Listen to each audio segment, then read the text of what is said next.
Ouais, chers Congolais, dans la vidéo précédente, nous avons parlé de 3 étapes que l'Occident a orchestrées pour fragiliser la République démocratique du Congo, avec une mission bien précise de la couper en petits morceaux ou petits États. Ce que l'Occident ne veut pas que le Congolais sache est que la RDC, avec tout ce qu'il possède et le développement accélère de l'Afrique d'aujourd'hui, la RDC sera la plus grande puissance mondiale. Et avant que le Congolais prenne conscience de cette vérité, la meilleure chose à faire, c'est le démembrement en petit État faible et colonisé à jamais.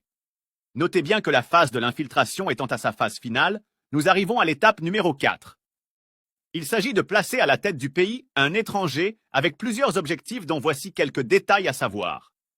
1. Rapatriement de tous les documents stratégiques de l'armée congolaise et leur prise en otage. 2. Transférer les Rwandais et les Ougandais en masse dans tous les territoires ravagés par la guerre. 3.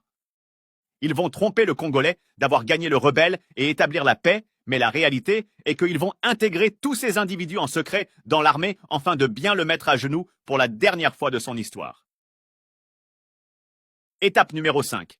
C'est l'autodétermination de ceux qui occupent le territoire en conflit avec une armée acquise à leur cause, et cela ne se réalisera qu'après le mandat de ce président étranger, enfin que le soupçon ne soit pas porté sur lui mais sur le président qui va lui replacer.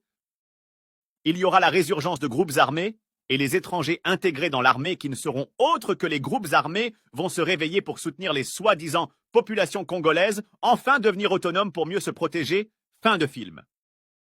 La communauté internationale tranchera en faveur de ces États autoproclamés, avec comme motif établir la paix durable une seule fois pour toutes. Notez bien que ceci n'est pas une prophétie, mais un statistique bien réel basé sur la situation politique de la RDC. Lorsqu'un peuple ne se respecte pas et n'est pas prêt à faire un choix et sacrifice de surmonter les tribalismes, la corruption, et n'est pas prêt à prendre des armes et combattre le mal d'où elle vient, c'est l'esclavage et l'exploitation qui restera comme héritage d'un tel peuple pour toujours.